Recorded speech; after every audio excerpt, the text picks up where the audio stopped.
What's going on, y'all? This is Pamela, and you're watching Pam Entertainment TV. We are about to get into a pop culture chat, y'all. I'm just going to go over some topics that have been prevalent in the news for the past week or so. I hadn't done a pop culture chat since the Met Gala, but I just want to kind of go over some topics that struck my interest. I've got 4. We're going to spend very little time on them, child, but welcome to Pop Culture Chat.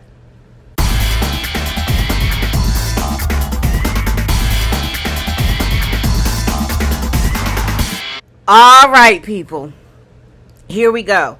My first story I wanted to talk about is Kim Kardashian done bust the seams in that Marilyn Monroe dress. If you're not familiar, a couple of months ago, Kim Kardashian came to the Met Gala and she wore the Happy Birthday, Mr. President dress that Marilyn Monroe wore when she was singing Happy Birthday to President Kennedy back in the 1960s, long time ago. I think it was like 1962 and 1963. So they had that dress displayed in a museum. Some kind of way, Kim Kardashian finagled and finessed the folks that she was going to wear the dress. She did an initial try on and realized that she couldn't wear the dress. And I remember at the Met Gala, and if you're interested in my review of the Met Gala, go back to that video. I'll try to put it down here, or I'll put it at the end with the end card. She bragged on the fact that she had to lose 16 pounds in 3 weeks in order for her to be able to get into the dress.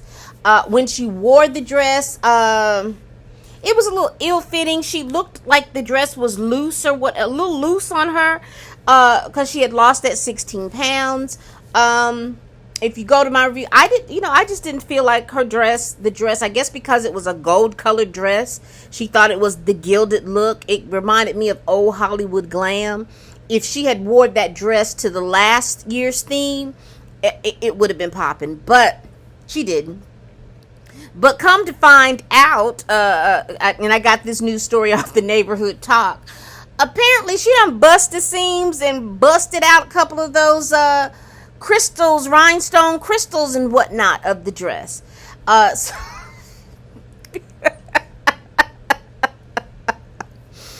So you don't walk the red carpet. You had to have that dress. You wanted this iconic look. But you done bust the seams on these folks' dress now.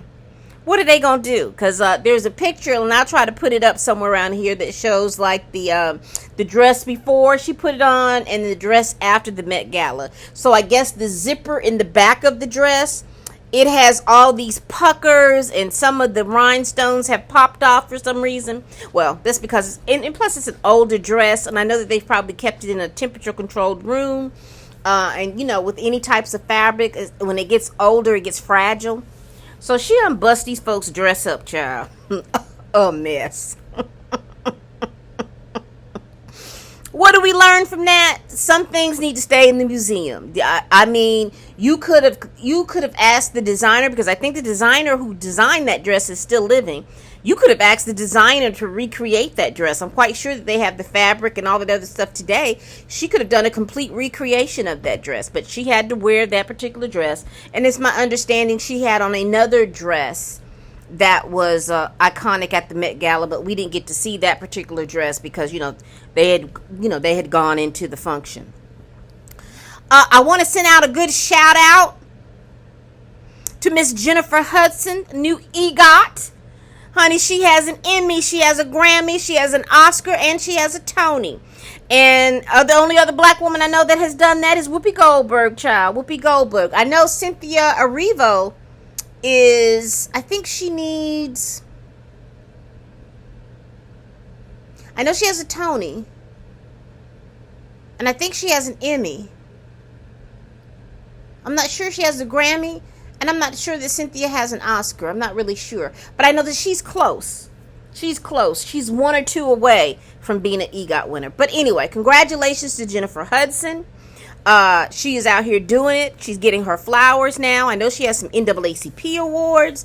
But that is a big deal for people to win those 4 prestigious awards, you know, having an Emmy, having a Grammy, having an Oscar, and now she has a Tony. So shout out to Jennifer Hudson.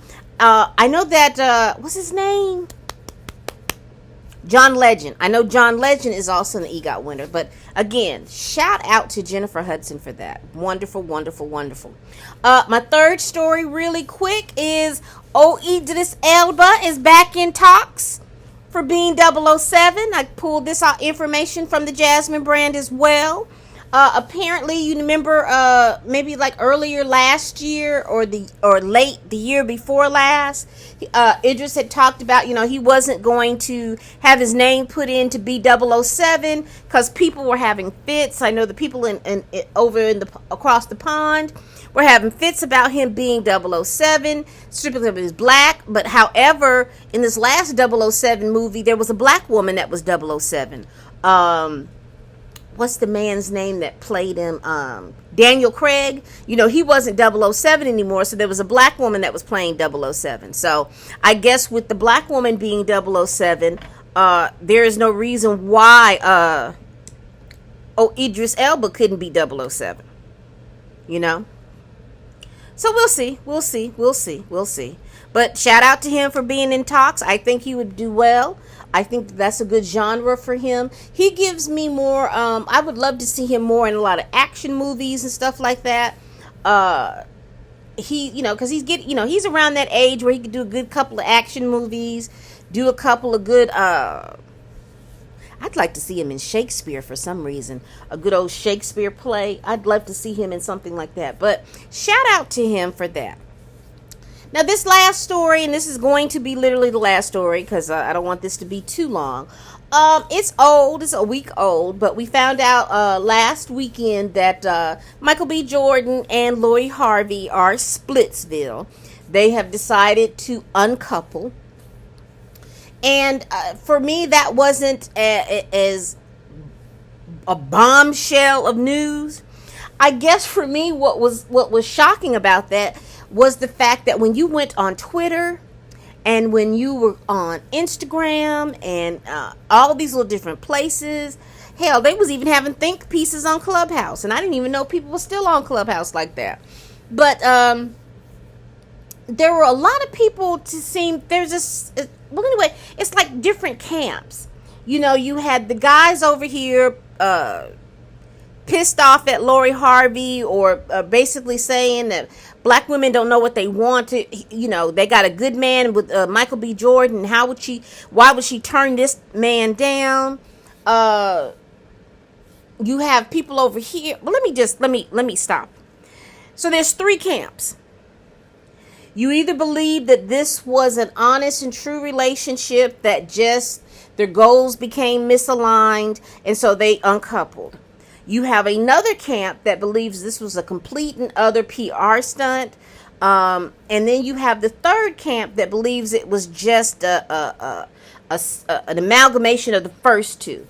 That it was a PR stunt, and then they started liking each other, and then they went on their business. And regardless of whatever camp you fall into, how you believe that, they're no longer a couple. So, but I was just interested on all of these think pieces that these people had about these two particular people uncoupling. So, like I said, I don't know why the guys are. Well, I do know why they're mad. They're mad because a young black woman with options seems to make certain men uneasy. Now, this is not all. So when you hear me, I'm being very general because we all know that there's just different types of men within our community and outside of our community that act the same way. But you do have a segment of men that believe that a woman like Lori Harvey should be grateful that a man wants to talk to her. And that she should settle for whatever a man says because they have money. Lori Harvey is of the way she moves is, if it doesn't serve her, she moves on. She's a beautiful girl. She's young, and she has options. And you know, she's rich, and she has the ability to move in and out of circles that have a lot of wealthy men. So she'll be all right. Michael B. Jordan, I mean, this is an A-list actor. He's a handsome guy. He's still relatively young. He's just in his mid-30s. He can be with anybody he wants to be with. If they choose they want to be with him, he's going to be all right too. I just was very interested in these camps about and mostly everybody was it was more of how dare Lori B. Harvey not date Michael B. Jordan or marry him, because she's just come off the stain of Future, and it's rumored that she was dating Diddy and then Diddy's son, and that I know she had dated Trey Songz, and she's dated something. So in the span of probably, what is she? She's about 25. So in the span of probably 3 or 4 years, she's had an active dating life.